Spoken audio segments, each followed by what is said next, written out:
कि जिसकी प्रज्ञा अर्थात जिसकी इंद्रिय और मन रुके हुए हैं, आत्मा में स्थित हो गए हैं, उसी की प्रज्ञा आत्मा में प्रतिष्ठित हो जाती है। जिसने मन को नहीं रोका, इंद्रियों को नहीं रोका, अतः जिसका मन तो संयमित है किंतु इंद्रियों को रोकता ही नहीं है, पर इंद्रियों और मन को जबरदस्ती विषयों की ओर धावन करा देती हैं। और जो व्यक्ति मन को रोक लिया, इंद्रियों को रोक लिया और आत्मा का चिंतन करता रहता है, तो उसकी प्रज्ञा कैसी आत्मा में प्रतिष्ठित हो जाती है। और इस प्रकार से चिंतन कर विधान कर दिया कि मुझ वासुदेव से भिन्न कोई दूसरा है ही नहीं है। मत परहा शब्द आया, युक्त आसित मत परा, इंद्रियों सारी इंद्रियों को मन को रोक करके युक्त युक्त समाहिता, इन इंद्रियों को समाहित करके, किसमें समाहित करके? आत्मा में। किस प्रकार से करके? मत परा, इन मुझ वासुदेव से भिन्न कोई दूसरा है ही नहीं, मेरे अधीन हो जाए, मेरे परायण हो जाए, मेरी गति हो जाए, मुझ गति को छोड़कर कोई दूसरा नहीं है। तो इस प्रकार से तो यहाँ पर वासुदेव जो सभी के हृदय में निवास करने वाला वासुदेव है, अर्थात ब्रह्म है। मुझ पर ब्रह्म परमात्मा से भिन्न कोई दूसरा है ही नहीं है। इस प्रकार से निष्ठा बनाता हुआ निरंतर चिंतन करता रहे, चाहे वो साधक हो चाहे वो साधिका हो। तो इस प्रकार से प्राप्त चिंतन करता रहता है तो उसकी प्रज्ञा आत्मा में प्रतिष्ठित हो जाती है। इस प्रकार से वर्णन कर दिया। अब उसी को और आगे कहते हैं, अत इदानीं परा भविष्यतः सर्वान् अर्थमूलम इदम उच्यते। कहते हैं इसके अनंतर 4 नंबर टिप्पणी में लेकर 55वें श्लोक से लेकर के 61वें श्लोक तक ग्रंथ के द्वारा उक्त मोक्ष उपाय का वर्णन कर दिया है। अब वर्तमान काल में पुरुषार्थ के उपाय निष्ठा रहित अवस्था में, पुरुषार्थ के उपाय निष्ठा से रहित अवस्था में परा भविष्यति अनर्थ अतिशय गमिष्यति। यदि व्यक्ति कहते हैं विषय को ध्यान करेगा, विषय का सेवन करेगा, विषय का चिंतन करेगा, तो फिर क्या हो जाएगा? उसको परा भविष्यता यानी अनर्थ के लिए प्राप्ति हो जाएगी। अनर्थ रूप फल की प्राप्ति में अनर्थ, यदि विषय का ध्यान करता है तो फिर उसमें अनर्थ रूप फल की प्राप्ति, अनर्थ रूप फल की प्राप्ति क्या हो जाती है? संसार रूप फल की प्राप्ति होगी। आत्मा का चिंतन नहीं करता है कोई साधक अथवा साधिका, तो फिर उसको जगत का ही चिंतन करेगा, और जगत का चिंतन करेगा तो फिर जगत रूप फल की प्राप्ति होगी। तो वो सारे सर्व अनर्थ मूलम उच्यते, अर्थात सर्व अनर्थ मूलम उच्यते। तो क्या है अनर्थ मूल? अर्थात विसंग। तो संग यहाँ पर कहते हैं संग के माध्यम से व्यक्ति जगत के विषय का संग करेगा तो जगत रूप संसार रूप फल की प्राप्ति होगी। इस प्रकार से यहाँ पर कहते, उसी को लेकर वर्णन करते हैं। तो पाठ करते हैं, ध्याये तो विषयान पुंसः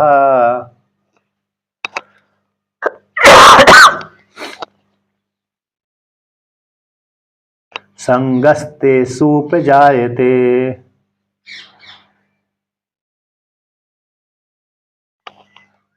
संगात संजायते कामः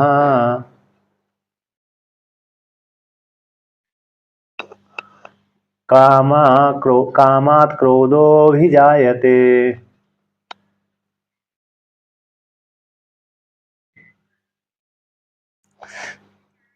तो यहाँ पर ये वर्णन किया, टीका में आया है, पुरुषार्थ के उपाय के उपदेश के अनंतर अथ शब्द का अर्थ है तन्निष्ठा रहते, यानी पुरुषार्थ उपाय वाची उस निष्ठा से रहते अवस्था में इदानीं परा भविष्य यानी महंतम अनर्थम गमिष्यति, यानी विवेक विज्ञान विहीनस्य व्यक्ति। तो परा भविष्य का अर्थ कर दिए जो विवेक विज्ञान से रहते व्यक्ति महान अनर्थ को प्राप्त हो जाता है। और सर्व अनर्थ मूलम, इन सर्व अनर्थ का मूल कौन हो गया? विषय अभिध्यानम। तो विषयों को ध्यान करना ही सारे अनर्थों का मूल है।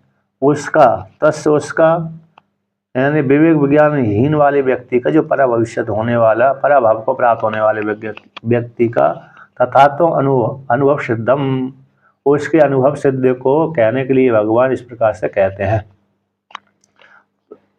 तो क्या कहते हैं, अर्थात व्यक्ति विवेक से हीन वाला जो व्यक्ति होता है, विषयों का सेवन करता है, विषयों का चिंतन करता है, तो अनर्थ रूप फल की प्राप्ति उसको हो जाती है। कहते हैं ध्याय तो विषयान पुंसः,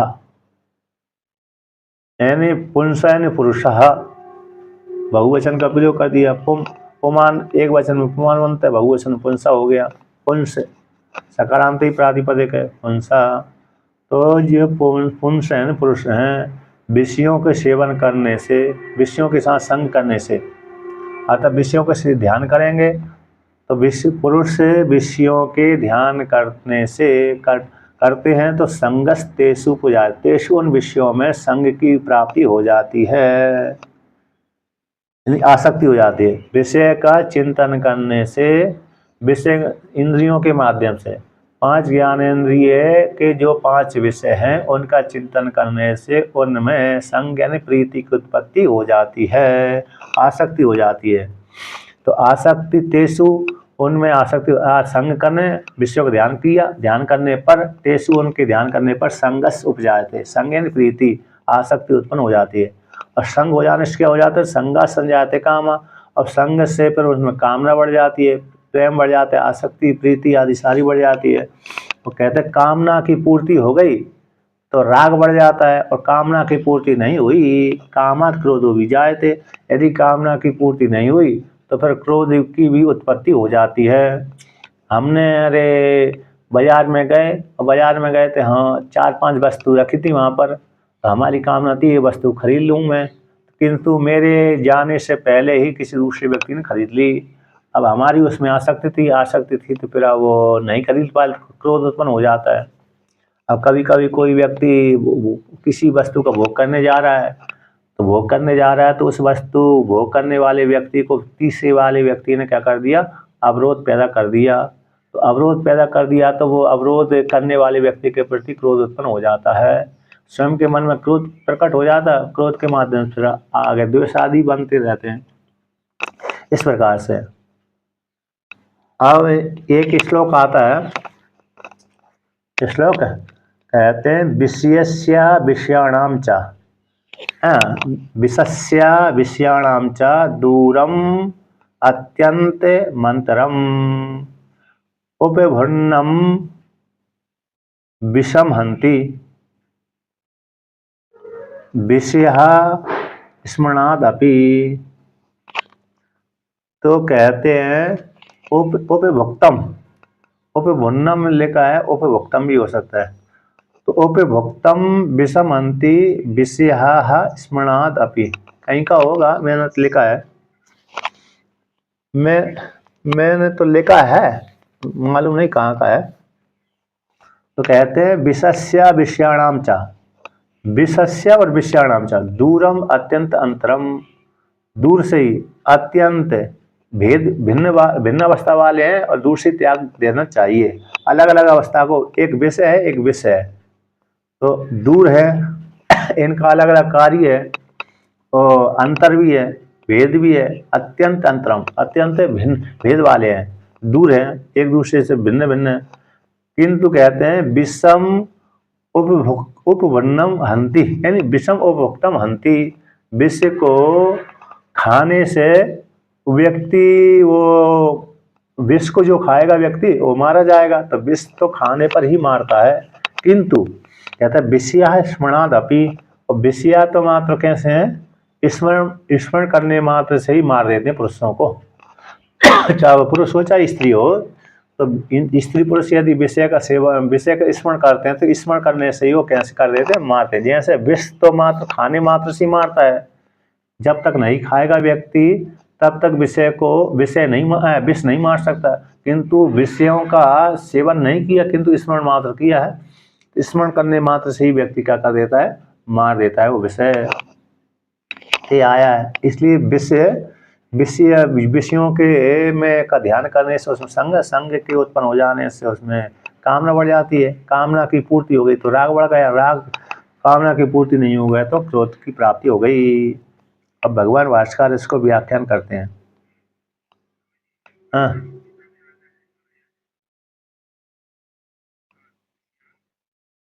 हाँ हाँ, विषयों को विषय को हाँ विष के समान छोड़ देना चाहिए। हाँ सही से। तो जी तो अब आगे कहते हैं कि ध्यायतस्य चिंत्यतो विषयान शब्दादि विषय विशेषान विशेषान आलोच्यतः पुंसा विषयस्य संघ आसक्ति प्रीतिस्तेषु विषयेषु उपजायते। के विषयों का चिंतन करने से इन शब्दादि जो विषय हैं, शब्दादि विषयों का आलोचन करने वाला पुरुष, सेवन करने वाला पुरुष जब उनका आलोचन करता है तो ऐसे आलोचन करने वाले पुरुष का उन विषयों में आसक्ति, प्रीति, प्रेम उत्पन्न हो जाता है। तेसु विषयेषु उपजाते, तेसु उन विषयों में प्रीति, आसक्ति, इच्छा उत्पन्न हो जाती है।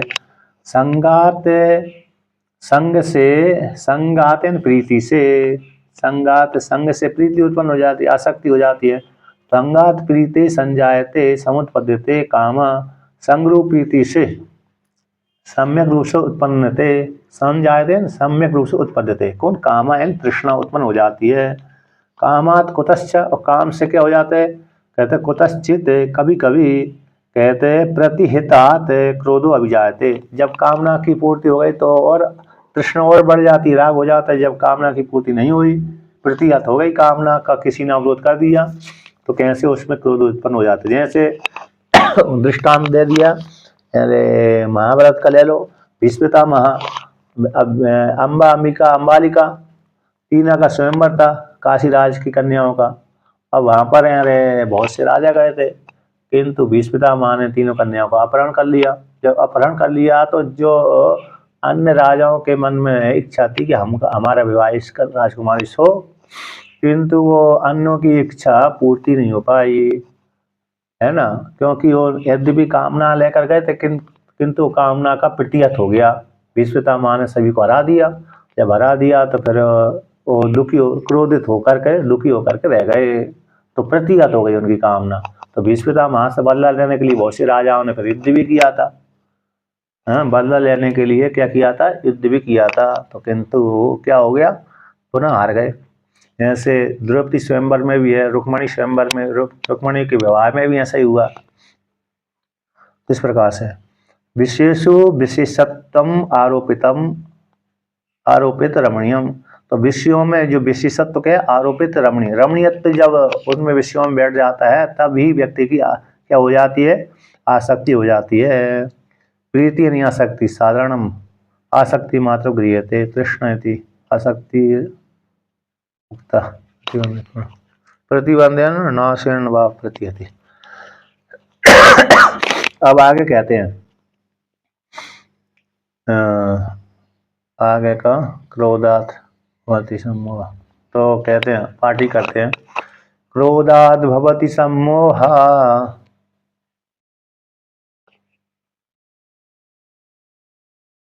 सम्मोहात स्मृति विभ्रमः,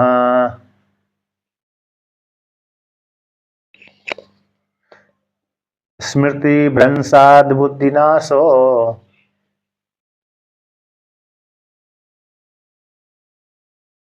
बुद्धिनाशात् प्रणश्यति।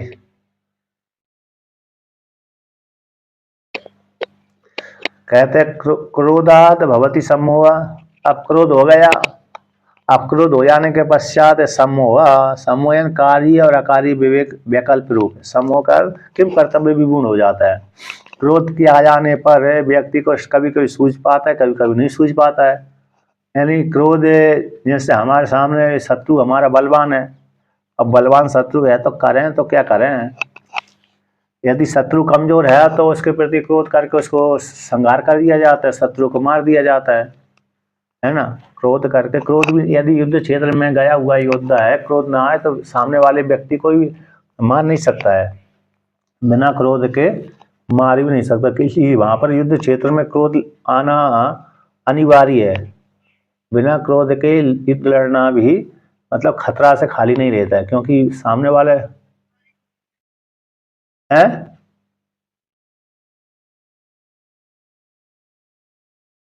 लोग हाँ लोग मतलब ये युद्ध क्षेत्र में तो दृष्टांत जो युद्ध क्षेत्र की दे रहा हूँ, तो युद्ध क्षेत्र में जाएगा ना व्यक्ति, तो वहां पर यदि क्रोध नहीं करेगा तो मारा ही जाएगा। क्रोध करके ही व्यक्ति दूसरे के ऊपर आक्रमण करता है, तो वहां पर तो यदि क्रोध करना ही पड़ता है। इस प्रकार से जैसे भगवान श्री कृष्ण ने भी बहुत जगह क्रोध ही किया था युद्ध क्षेत्र में। या आपने कभी वो उनका जरासंध का प्रसंग सुना होगा, जरासंध और कृष्ण भगवान का, तो वहां पर बहुत सी वार्तालाप हुई थी कृष्ण भगवान और जरासंध में, तो वहां भी क्रोध ही किया था। तो बहुत सी जगह भगवान श्री कृष्ण का और इसका संबंध हुआ, युद्ध हुआ था हंस का और डिम्ब का। दो दो राजा थे, हंस और डिम्ब, इनका कृष्ण भगवान के साथ युद्ध हुआ था। यहाँ पर भी भयंकर क्रोध का वर्णन किया था, तो वहां पर युद्ध क्षेत्र में करना पड़ती है। तो लेकिन जहाँ पर देख लिया जाता है कि सामने वाला शत्रु बलवान होता है और एक व्यक्ति कमजोर होता है, तो वह सूझ नहीं पाता है, तो कहते हैं क्रोधात भवति सम्मोहा, क्रोध से फिर मोहित हो जाते हैं, सम्मोह किम करता विभून हो जाता है, क्या करूं क्या ना करूं, क्योंकि सामने वाला शत्रु बलवान है। और सम्मोहात स्मृति विभ्रम, अब मोह हो गया, सम्यक रूप से मोह हो गया, किम करता विभून हो गया, कार्य अकार्य, कार्य 2 नंबर टिप्पणी में लेगा ना, कार्य अकार्य विवेक वैकल्प हो गई, कार्य अकार्य में जो विवेक था उसका विकल्पता हो गई, कुछ सूच ही नहीं रहा। जैसे जैसे कैसे दूसरा उदाहरण है, हम जंगल में जा रहे हैं, अचानक शेर सामने आ गया। अब शेर को देख करके पहले से डर लगता है, लेकिन वो देख दूर से देखने पर भी डर लगता है, लेकिन नज़दीक में ही आ गया, तो नज़दीक में आ गया तो फिर उसकी इंद्रिय कार्य करती ही नहीं, कर ही नहीं पाती। करें तो क्या करें, भागे खड़े रहें, है क्या नहीं। जिसका इंद्रिय कार्य करती रहती है उस समय वो चेष्टा करके भाग भी सकता है, तो शेर के ऊपर ही हमला कर देता है। किंतु किंतु कोई व्यक्ति क्यों करता, विभूल हो जाता है, करें तो क्या करें, कुछ नहीं कर पाता, खड़ा ही रहता है। कभी कभी शेर छोड़ भी देता है, कभी कभी तो हार ही कर लेता है। होता कि नहीं होता। विवेकानंद जी के विषय में तो ऐसे ही आता है। विवेकानंद जी जब जंगल में गए थे, घूम रहे थे, उसी काल में रास्ता भटक गए, उत्तराखंड की में भटक गए थे, या तो कहाँ की, तो वहाँ पर उनके सामने अचानक 2-3 दिन तक भटकते रहे, भोजन पानी मिला ही नहीं। भोजन तो मिला ही नहीं, पानी तो खूब है उत्तराखंड में, लेकिन भोजन नहीं मिला। तो फिर अचानक रास्ते चल रहे थे, उसी रास्ते शेर आ गया। अब शेर को देख करके उनकी भी हालत खराब हो गई, तो उनकी हालत खराब है, तो वो अचानक आ गए सामने, आकर भागे कि क्या करें, खड़े हो गए। खड़े होने के पश्चात तो डर भी गए, यद्यपि शेर के सामने, जंगल में जो शेर आएगा उसके सामने डर ही जाएंगे। चिड़ियाघर में जाने पर तो नहीं डर लगता, डर भले सामने आ जाए कोई बात, क्योंकि मालूम है ये पिंजरे के अंदर बंद है।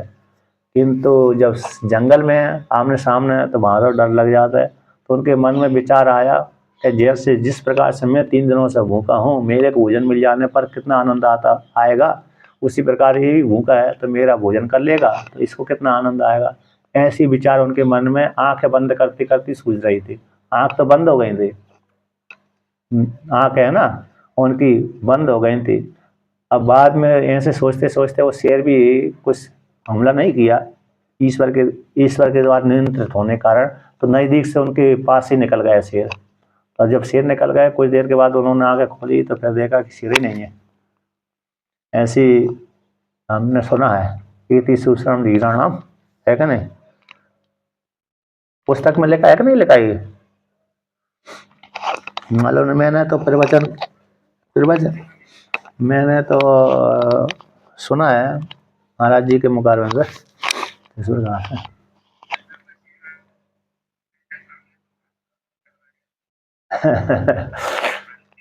हाँ, कभी कभी जो जंगल में ना मोटरसाइकिल वाले को मिल जाता है, तो फिर कभी कभी तो छोड़ देता, कभी कभी हमला भी कर देता। ज़्यादातर हमला नहीं करता शेर। जो चीता है ना, वो चीता करता है, शेर थोड़ा जल्दी नहीं करता हमला। तो आगे कहते हैं, तो यही हो गया सम्मोहात। सम्मोह हो जाने से स्मृति विभ्रम, स्मृति कार्य करना बंद कर देती है। विभ्रम हो गया ना, भ्रम, उसमें कार्य करने की सामर्थ्य नहीं रहती स्मृति में। अब स्मृति भ्रंशात, स्मृति नाश हो गई, स्मरण शक्ति कार्य नहीं कर रही। मन में जो चल रहा था कि भागना चाहिए, नहीं चलने, संकल्प विकल्प उठना बंद ही हो गया। तो स्मृति के भ्रंश हो जाए, विभ्रम, भ्रमोपाद विक्षेप, यानी भ्रमित हो गई, कार्य करना बंद कर दिया। स्मृति के भ्रंश हो जाने से, स्मृति के नाश हो जाने से, स्मृति के सारे वो है ना नष्ट ही हो गई, मतलब कार्य करना बंद कर दिया। तो बुद्धि, स्मृति भ्रंशात बुद्धि नाश, बुद्धि का नाश ही हो जाता है। और बुद्धि नाशात प्रणय से, बुद्धि का जब इसका नाश हो गया तो वो व्यक्ति मरी जाता है, पुरुषार्थ से च्युत हो जाता है। बुद्धि के नाश हो जाने पर अब ये करना चाहिए, ये नहीं करना चाहिए, इसका ज्ञान ही बिल्कुल नहीं है, तो नहीं है, तो फिर व्यक्ति का नाश ही हो गया, नाश कार्य हो गया, और पुरुषार्थ से च्युत हो गया, यही नाश होना है इस प्रकार से। अब यही है संग को लेकर के ना, विषय के ध्यान करने से यहाँ तक इतना नाश हो जाता है। जैसे संग को लेकर के एक मलालसा का जो वाक्य आता है ना, बहुत प्रसिद्ध है इसमें। संग में संगः सर्वात्मना हेया साचे त्यक्तम न शक्यते स सद्विषय कर्तव्यम सताम संगो विवेशजम। ये मार्कंडेय पुराण का श्लोक है। ये संग, इसलिए संग तो वहाँ पर उसने निषेध किया, यानी अपने पुत्र अलर के लिए उपदेश किया था। अलर के सूर्य का नाम है ना ये, नहीं सूर्य का नाम भी है ना अलर का, सूर्य का नाम है अलर्क। हाँ, तो अपने पुत्र को अलर्क, उनका सबसे छोटा पुत्र था, 3 तो सन्यासी बन गए थे, बना दिए थे, और एक जो चौथा पुत्र था इसको जाते जंगल में जाते समय इसी संग का ही निषेध करके गए थे, उपदेश करके गए थे। संकल्प और संग 2 ही श्लोक लिख के दे दिए थे। इस प्रकार से तो विषय के सेवन करने से इस प्रकार से व्यक्ति की बुद्धि नाश हो जाती है। बुद्धि नाश हो जाने से व्यक्ति नष्ट हो जाता है। नष्ट का अर्थ हो गया यानी पुरुषार्थ से च्युत हो गया, और व्यक्ति आत्मा का नाश नहीं होता। और भगवान भास्कर इसका व्याख्यान करते हैं, क्रोधाद भवति सम्मोह, क्रोध से क्या होता है, सम्मोह हो जाते हैं, अविवेक, यानी कार्य अकार्य विषय का विवेक नहीं रहता। सम्मोह का अर्थ कर दिया अज्ञान, एक कार्य करना चाहिए, एक कार्य नहीं करना चाहिए, इस कार्य संबंधी विषय का ज्ञान नहीं रहता। अकार्य विषय संबंधी, ये हमारा शत्रु है, ये हमारा मित्र है, ये पहचानना बड़ा कठिन हो जाता है कि नहीं। ये हमारे हित करने वाला है कि अहित करने वाला है, निर्णय नहीं कर पाता, इसलिए विवेक कार्य नहीं करता उसका। तो यही हो गए सम्मोह। क्रुद्धो ही सम्मूढ़ः सन गुरुमाक्रोशति, कहते क्रुद्ध वाला व्यक्ति, क्रोध से युक्त होकर के सम्मूढ़ वाला व्यक्ति, गुरु सम्मूढ़ होता, मोहित होता हुआ यानी विवेक विज्ञान से रहित होता हुआ व्यक्ति गुरु को भी आक्रोशति, गुरु को भी क्या करता है, आक्रोशित कर देता है, निंदा कर देता है। आक्रोशति यानी अधिक्षिपति, तुम करके, तू करके बोलने लगता है। तत्शब्द पुरुष कितने नंबर, 8 नंबर है ना, तिरस्कृते वर्षते अधिक्षिपति निंदते, 8 नंबर टिप्पणी में लिखा है तिरस्कृते, तिरस्कार कर देता है, वर्षते भर्सना कर देता है, तुम ऐसा कार्य करते, तुम ऐसा कार्य करते हो। बहुत से देखा ना, कोई अपने माता पिता को डांटते रहते हैं, बालक बालिका, तूने ऐसा नहीं किया, तुमने ऐसा नहीं किया, तुम कर, पहले तो तू करके बोलते थे माता पिता को, अब तो तुम पे आ गए, इस पे तुमने ऐसा कार्य नहीं किया था, पहले नहीं किया था, तुमने ऐसा कार्य नहीं किया था, हमको परेशानी मिल रही है। एक के घर में जाता था, अभी इधर ही गंगा किनारे, मेरे को अरे वार्तालाप करता रहता है, तो उसका लड़का, अब उसकी घाटा हो गया होगा पिता का, तो उसका लड़का कहता तुमने ऐसा कार्य नहीं किया, तुमने ऐसा कार्य नहीं किया, सामने मेरे से लड़ पड़ता था, मतलब वार्तालाप के द्वारा, बागवानी से। जबकि मैं बैठा हूँ पास में, नज़दीक में हूँ, उसके यहाँ पर भोजन करने गया हूँ, तब भी वो अपने पिता से दुखी हो रहा है, पिता को अच्छी प्रकार से वार्तालाप नहीं करता, तो ऐसा हो जाता है। जब व्यक्ति घाटा लग गया होगा, अब वो नौकरी मिली नहीं उस लड़के को, अब करे तो क्या करे, कहाँ, तो मुश्किल हो जाता था उसको। तो अपने पिता को भी तू तड़ा करके बोलने लगता था। तो इसी प्रकार से यहाँ पर यही किया है कि क्रोध से युक्त होकर के जो मोहित वाला व्यक्ति होता हुआ, मोह को प्राप्त होता हुआ गुरु को भी आक्रोश आती। गुरु शब्द से यहाँ पर माता हो गई, पिता हो गई, बड़े बड़े भाई बंद हो गए, और गुरु भी हो गए, आचार्य आदि हो गया, है ना। कभी कभी आचार्य, यहाँ गुरुकुल में रहता है, आचार्य कोई बोल देता है तुम तू तड़ा, जब कभी आचार्य किसी गलती को लेकर डांट देते होंगे, तो वहाँ पर भी गुरु को भी क्या कर लेता है, भर्त्सना कर देता है। प्राय करके तो गुरु है यहाँ पर माता पिता कोई व्यक्ति नजदीक में रहता है, आचार्य को तो कम बोल पाते हैं, आचार्य को भी बोल देते हैं लोग, जब आचार्य पिटाई कर देता है तब तो सामने तो नहीं बोलता है, किंतु एक आध में जा करके बोल ही देता है, नहीं बोलते। विद्यालय में तो बोल देते हैं, जो मास्टर आदि मारते हैं विद्यार्थियों को, तो वो भी कहते हैं हमारे ये मास्टर खराब है, हैं, ये टीचर खराब है। मास्टर अभी मास्टर बोलते हैं, नहीं बोलते, अभी बोलते हैं। ट्रेन ना नजदीक में ना लाइन है?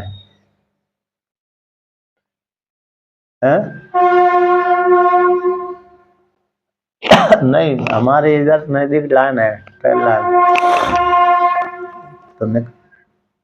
तो स्टेशन, रेलवे स्टेशन है ना, तो मालगाड़ी निकलती रहती है। तो इस प्रकार से है। तो गुरु कहते, कोठी पर हूँ मैं तो, राजघाट में।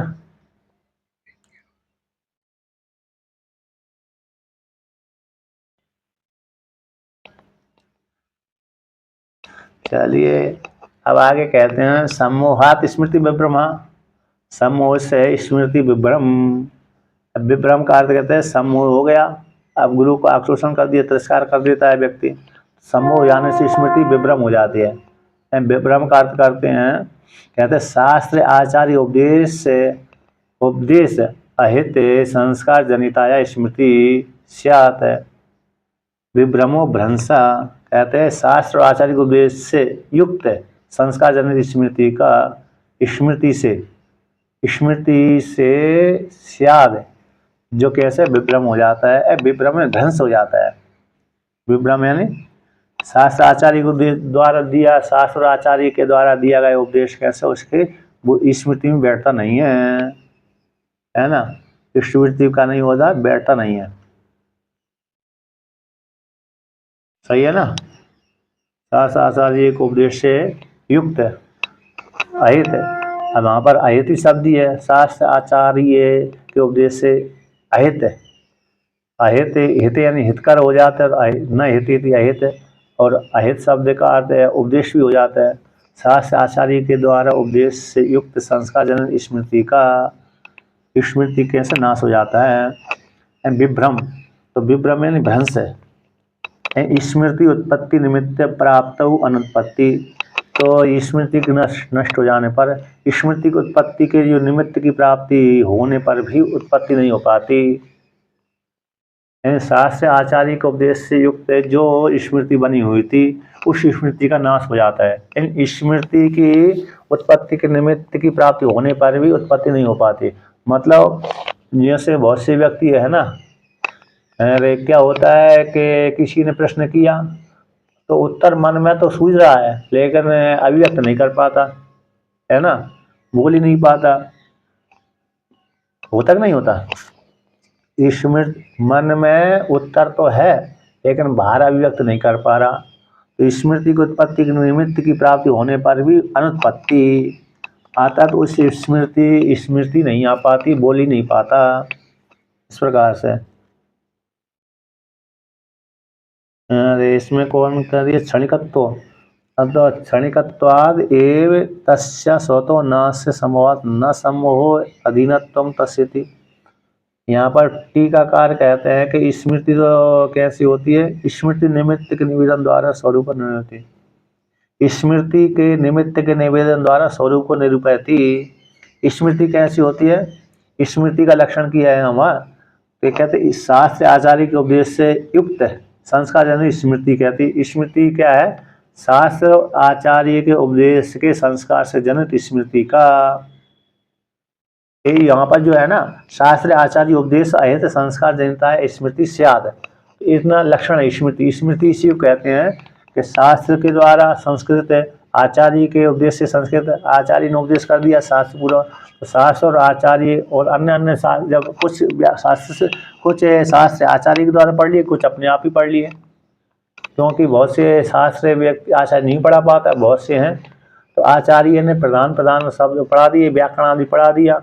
पढ़ने के पश्चात फिर व्यक्ति में योग्यता आई जाती है, तो अब अन्य शास्त्री स्वयं भी पढ़ लेता है कभी कभी, बहुत से शास्त्रों को। तो शास्त्र आचार्य के उपदेश से युक्त संस्कार जनित स्मृति, उस स्मृति का ब्रह्म हो जाता है, नाश हो जाता है। स्मृति की उत्पत्ति के निमित्त की प्राप्ति हो जाने पर भी वो स्मृति बन नहीं पाती।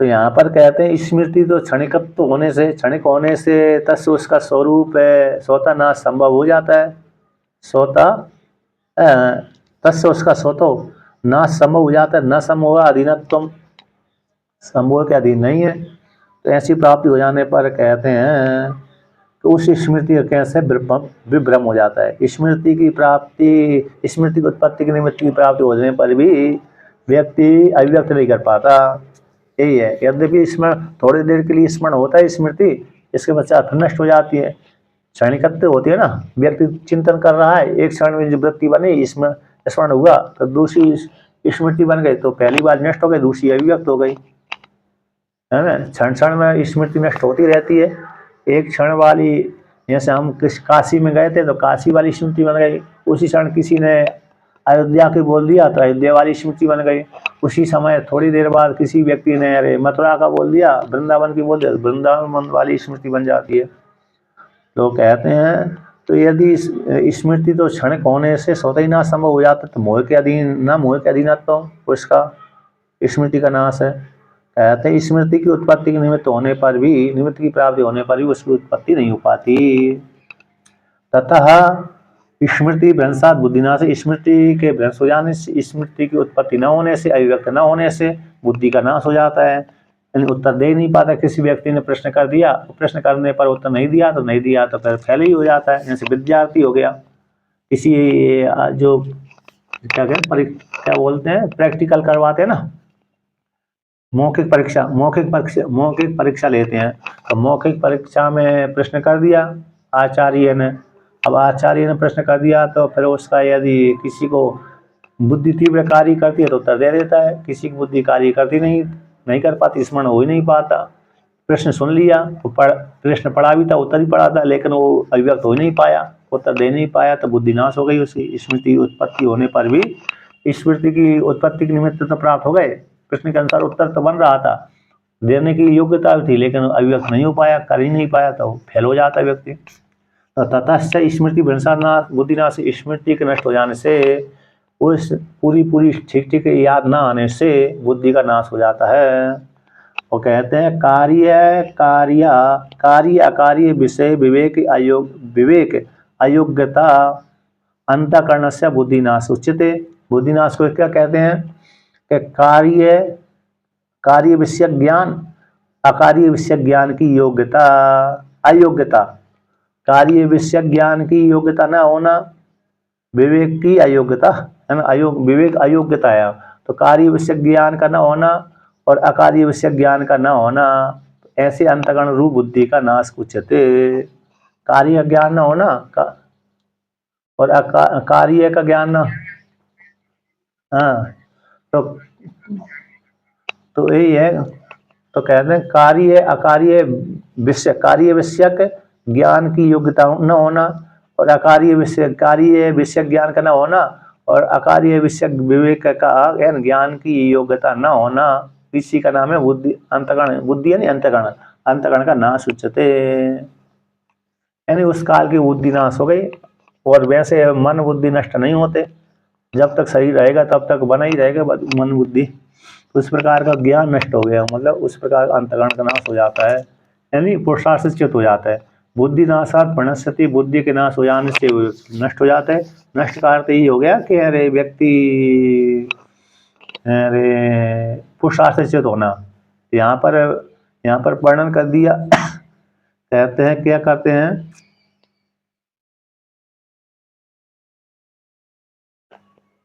यहाँ पर प्रश्न किया आता है बुद्धि स्मृति के नष्ट हो जाने पर, स्मृति के भ्रंश हो जाने पर कैसे बुद्धि का नाश स्वरूप सिद्ध हो सकता है। उसका कार्य विषय ज्ञान की योग्यता न होना ही बुद्धि का नाश कहलाता है। कार्य और अकार्य विषय ज्ञान की योग्यता न होना यही अंतःकरण बुद्धि का नाश होना है। अब यहाँ पर कहते हैं बुद्धि के नाश से होने से व्यक्ति कैसे नाश हो सकता है। अरे व्यक्ति तो नित्य सिद्ध है, पूर्व पक्षी ने प्रश्न कर दिया पुरुष तो नित्य सिद्ध है, तो पुरुष नित्य सिद्ध पुरुष का बुद्धि के नाश हो जाने पर परिणाश न कल्पते। पुरुष कैसे है, नित्य सिद्ध है ना, तो नित्य सिद्ध हो जाने पर तो आत्मा नित्य सिद्ध है, जीव नित्य सिद्ध है, तो नित्य सिद्ध होने पर बुद्धि के नाश हो जाने पर उसका नाश कैसे संभव हो सकता है। तो नाश की कल्पना तो नहीं की जा सकती। तो उसको लेकर कहते हैं तावदेव ही पुरुषो यावत अंतकरणम तदीय कार्य अकार्य विषय विवेक योग्यम तद अयोग्यत्व नष्टम एव उच्यते। नष्टम एव पुरुषो भवति अतस्य तस्य अंतकरणस्य बुद्धेर नाशात् प्रणश्यति पुरुषार्थ अयोग्यो भवति। कहते हैं जब तक ताव उतने काल तक ही, यावत तावत उतने काल ही, पुरुषो जब है पुरुष जब तक अंतकरण के साथ अधीन है, अंतकरण के अधीन रहता है, अंतकरण के साथ संबंध बनाने वाला है, संबंध है उसका, यावत तावत तब तक ही तदीय उसका कार्य और अकार्य विषय विज्ञान की योग्यम। जब व्यक्ति का जीवात्मा कार्यकरण के साथ संबंध बना है, अंतकरण के साथ संबंध है, तो कार्य और अकार्य विषय विज्ञान की योग्यता उसमें बनी रहती है। अब वही पुरुष में कैसी, जो अंतकरण के साथ संबंध होने पर भी उस अंतकरण में अरे कार्य और अकार्य विषय विवेक विज्ञान नहीं है, तो न होने पर है, योग्य न होने पर तो नष्ट एव पुरुषो भवति, पुरुष नष्ट कहलाते हैं। जब अंतकरण में क्या हो जाती है, कार्य और अकार्य विषय विवेक विज्ञान रहता है तो पुरुषार्थ कर लेता है व्यक्ति। जब व्यक्ति का अंतकरण का में कार्य और अकार्य विषय विवेक विज्ञान नहीं रहता है तो उस पुरुष के लिए उसी को लेकर कहते हैं पुरुष नष्ट हो गया। अंतकरण से बुद्धि नाशात, तो अतः इसी हेतु से तस्य उस अंतकरण रूप बुद्धि के नाश से व्यक्ति का नाश हो जाता है, यानी पुरुषार्थ अयोग्य भवति, उसका अर्थ हो गया पुरुषार्थ च्युत हो जाता है ना। यहाँ पर वर्णन की है टीका में 57 नंबर पृष्ठ पे अंतिम पंक्ति, कार्य अकार्य विवेचन योग्यता है ना, कार्य और अकार्य के विवेचन की योग्य अंतकरण का अभाव हो जाने पर, कार्य और करण, कार्य अकार्य, कार्य का ज्ञान और अकार्य का ज्ञान की योग्य थी उस अंतकरण के अभाव हो जाने पर, तो विद्यमान पुरुष का करण का अभाव हो जाने से, विद्यमान पुरुष है उसमें करण, तो विद्यमान आत्मा को, जहाँ आत्मा का करण कौन है, मन ही है, अंतकरण बुद्धि है, अंतकरण, तो करण के अभाव हो जाने से अवगत तत्व विवेक विवक्षा नष्टत्व विपदेशते, जो प्राप्त तत्व विवेक विवक्षा थी उसको नष्टत्व कह दिया जाता है। अर्थात तत्व विवेक विज्ञान उसका नष्ट हो जाता है, क्योंकि जानने का जो साधन मन था, मन रूप जो साधन था वो साधन उसके पास में ही नहीं है। किसके पास में, आत्मा के पास में, जीवात्मा के पास में, क्योंकि उसमें योग्यता अंतकरण में कुछ है ही नहीं है। तो योग्यता नहीं होने से वो तत्व जो विवेक की विवक्षा हो रही थी वो प्राप्त नहीं हुआ तो नष्टत्व कह देते हैं। अर्थात पुरुषार्थ च्युत हो जाता है व्यक्ति। परम पुरुषार्थ जो मोक्ष है, तो मोक्ष रूप फल की प्राप्ति उसको नहीं हो पाती, क्योंकि उसके अंतकरण में इस प्रकार की योग्यता है ही नहीं है आत्मा को चिंतन करने की, आत्मा को जानने की। अब आगे कहते हैं कि सर्वे अनर्थस्य मूलम उक्तम विषय अभिध्यानम अत इदानीं मोक्ष कारणम इदम उच्यते। संपूर्ण अनर्थों का मूल कौन है, विषयों का ध्यान, पहले वर्णन कर दिया।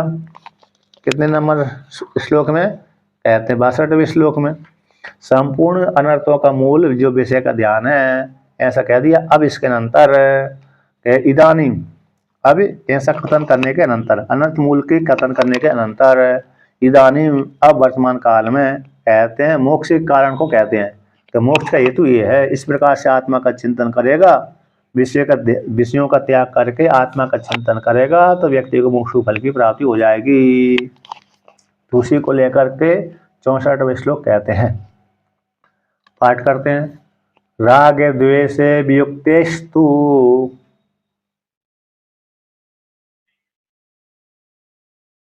विषयानिन्द्रियश्चरन्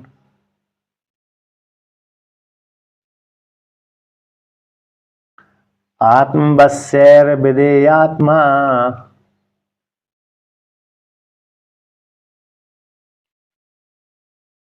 प्रसादमधिगच्छति।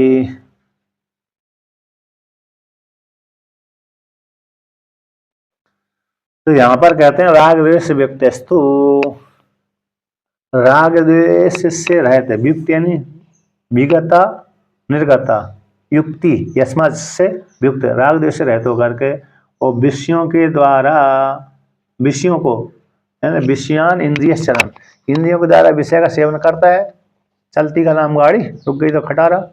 राग द्वेष से रहते होकर के विषयों को इंद्रियों के द्वारा सेवन करता हुआ वेषण करता है। जैसे हम भिक्षा मांगने के लिए भिक्षुक सन्यासी जाएगा ही, लेकिन उसमें भिक्षा उसको कभी रसमलाई वाली मिल जाती, कभी सूखी सूखी हुई मिल जाती है ना।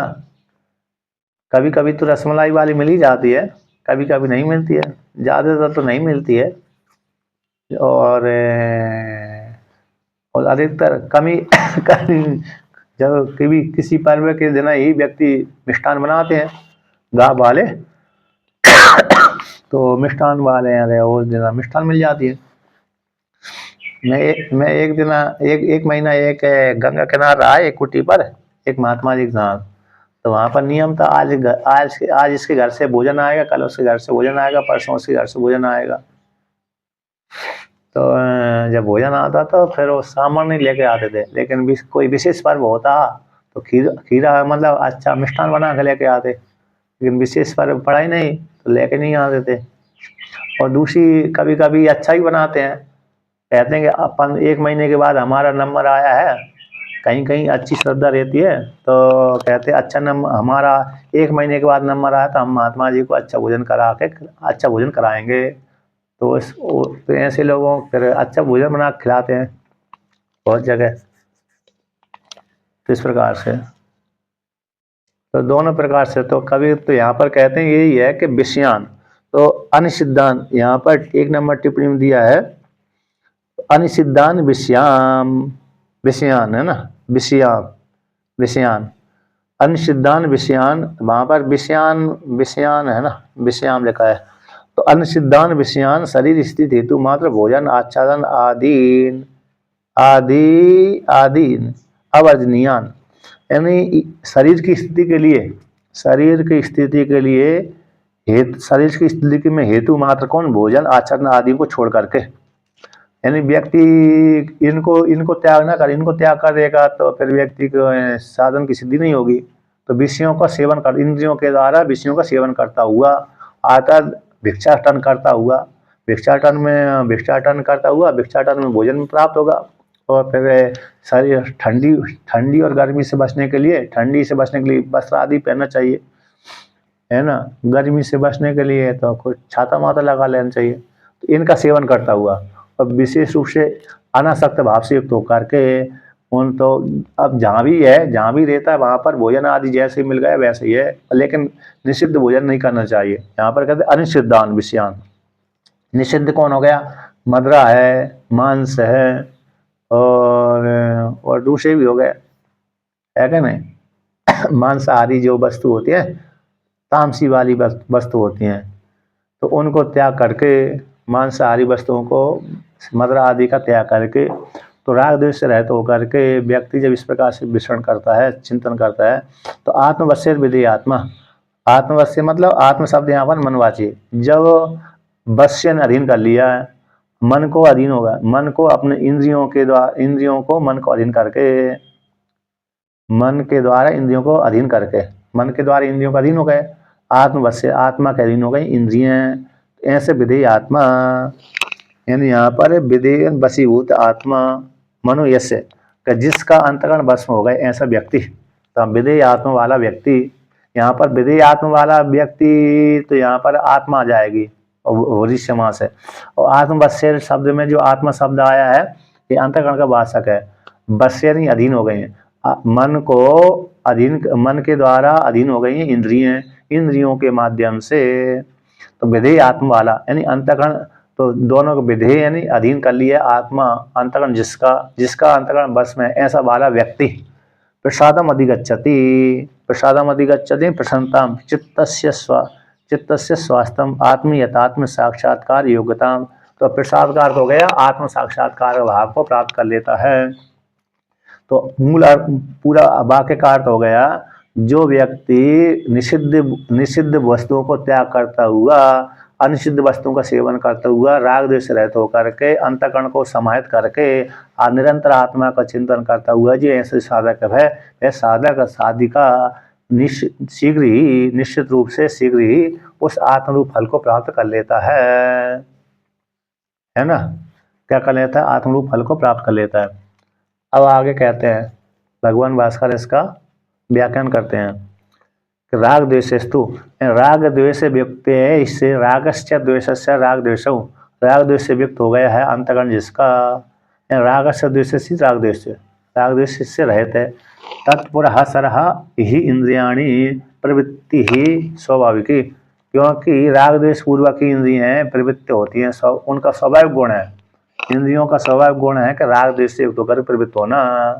शत्रु मिल गए तो द्वेष से युक्त होकर के प्रवृत्त हो रही है, मित्र मिल गए तो राग से युक्त होकर के प्रवृत्त हो रहा है। इंद्रियों तत्पूर्वक है, तत्पुरा सराकार तत्पूर्वक है, किसके पूर्वक है? तो राग द्वेष पूर्वक ही इंद्रियों की प्रवृत्ति स्वाभाविक ही होती है, शास्त्र की अपेक्षा नहीं रहती। इंद्रियों को प्रवृत्त होने के लिए शास्त्र की अपेक्षा हो कि भाई वहीं पर जाओ, शास्त्र जैसे बोलते हैं ये कार्य करो, स्वर्ग जाना तो ये कार्य करो, तो जैसे वहाँ पर स्वर्ग जाने के लिए 10 पूर्णमास याग किया जाता है, तो ऐसे उसी प्रकार से यहाँ पर शास्त्र की अपेक्षा होगी इंद्रियों को प्रवृत्त होने, राग द्वेष में प्रवृत्त होने के लिए ना, स्वाभाविक रूप से इंद्रियां राग द्वेष के अधीन हो जाती हैं, राग द्वेष के अधीन होकर के प्रवृत्त होती हैं। इस प्रकार से ऐसी इंद्रियों को रोक लिया है जिसने राग द्वेष से रहित हो गया। तत्र हाँ स्वाभाविक गुण है उनका, राग द्वेष से युक्त होकर के प्रवृत्त होती हैं इंद्रियां। जैसे हम माता पिता के प्रति राग से प्रेम स्नेह के युक्त होकर के, राग से युक्त होकर के माता पिता भाई बंधु आदि हमारे परिवार हैं, क्या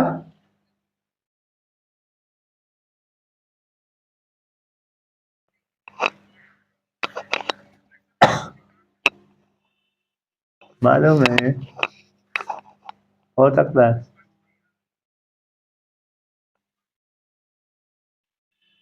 अच्छा अच्छा अच्छा, हाँ हो सकता है, वो चित्र के कारण ही ऐसा दिख रहा है, फोटो के कारण। हाँ हाँ हाँ, वो ऐसे समझ में आ रहा है कि सही सही सही सही, नहीं अच्छी, हाँ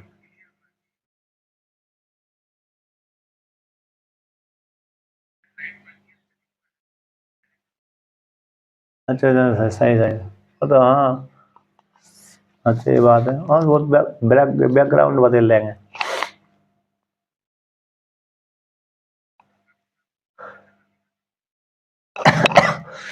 तो देखिए, तो मैंने तो भगवान को देखते रहे इसलिए लगाया था पीछे, पीछे से कृपा आती रहे है कि नहीं? कृपा कैसी, भगवान की कृपा पीछे से आती रहे, ऊर्जा पीछे से मिलती रहे। तो कहते हैं स्वाभाविक ही इंद्रियों की प्रवृत्ति कैसी है? स्वाभाविक है, राग द्वेष से तो करके तत्र, तत्र राग द्वेष पूर्वक इंद्रियों की प्रवृत्ति होती है, ऐसी प्राप्ति हो जाने पर यो मुमुक्षुर भवति स ताभ्याम युक्ते श्रोत्रादिभिर इंद्रियैर इंद्रियैर विषयान विषय अवर्जनीयांश वर्जनीयांश चरण उपलभ्यमाना आत्मवश्यर आत्मनो वश्यानि वशीभूतानि तैर आत्मवश्यर विधेय आत्मा इच्छा तो विधेय आत्मा अंतकरणम यस्सो अयम प्रसादम अधिगच्छति। कि ऐसी राग द्वेष पूर्वक की इंद्रियों की प्रवृत्ति होने पर जो मुमुक्षु व्यक्ति है सब है वह मुमुक्षु व्यक्ति इन दोनों से युक्त होकर के राग द्वेष से रहित होकर के राग द्वेष से युक्त होकर इंद्रियों को राग द्वेष से रहित करके उन इंद्रियों के माध्यम से ऐसे विषयों का जो विषय कैसे हैं निंदित नहीं है ऐसे विषयों को इंद्रियों के माध्यम से सेवन करता हुआ प्लव्यमान अतः भोग करता हुआ इंद्रियों से भोजन आदि है भोजन को यार त्याग करने योग्य नहीं है ना। भोजन यदि त्याग कर देता है तो भगवान श्री कृष्ण आगे कहेंगे साधन पाद में तो यदि त्याग करे तो व्यक्ति को सिद्धि प्राप्ति नहीं होती है ना। न ज़्यादा खाना न कम खाना सम खाना न ज़्यादा सोना न कम सोना। इस प्रकार से उक्त आहार विहार से युक्त आहार विहार से तो युक्त आहार विहार होना चाहिए इस प्रकार से। तो इस प्रकार से जो त्याग करने योग्य उन भोजन को त्याग कर देना चाहिए जो त्याग करने योग्य नहीं उनको त्याग ना करके इस प्रकार से विश्रण करता हुआ उपलब्ध मान करता हुआ या सेवन करता हुआ आत्मवश्यन आत्मा के अधीन यानी मन के अधीन हो गई सारी भूत इंद्रियाणी यानी उन इंद्रियों के माध्यम से आत्मवश्यों आत्म मन के अधीन हो गई इंद्रिय जैसे उन इंद्रियों के माध्यम से विधेय आत्मा इच्छा से स्वाभाविक रूप से 10 नंबर टिप्पणी में लिखा है इच्छा के अनुसार विधेय यानी अधीन किंकलीभूत है। इच्छा के अनुसार उन इंद्रियों को बना लिया जिसने जिस साधक ने अपने अंतःकरण को आत्मा ने अंतःकरण जिस साधक का अंतःकरण अपने अधीन हो गया मन इंद्रिया भी मन के अधीन हो गई और मन भी आत्मा के अधीन हो गया है जिसका ऐसे साधक का उस साधक के मन में सो अयम प्रसादम अधिगच्छति मन में ज्ञान प्राप्त हो जाती वह मन में जब ज्ञान की प्राप्ति हो गई तो उस साधक को कैसे प्रसादम अधिगच्छति मोक्ष फल की प्राप्ति हो जाती है मोक्ष रूप फल की प्राप्ति हो जाती है।